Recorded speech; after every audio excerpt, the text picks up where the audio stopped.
पतिं सुरगुरुं वन्दे जगत्कारणं वन्दे पन्नगभूषणं मृगधरं वन्दे पशूनां पतिं वन्दे सूर्यशशाङ्कवहिनयनं वन्दे मुकुन्दप्रियं वन्दे भक्तजनाश्रयं च वरदं वन्दे शिवं शङ्करम् ॐ मृत्युञ्जयाय रुद्राय नीलकण्ठाय शम्भवे अमृतेशाय शर्वाय महादेवाय ते नमः।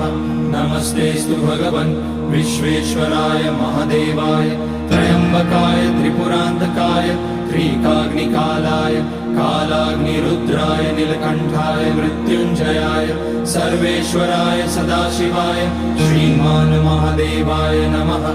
ॐ नमः शम्भवाय च मयोभवाय च नमः शङ्कराय च मयस्कराय च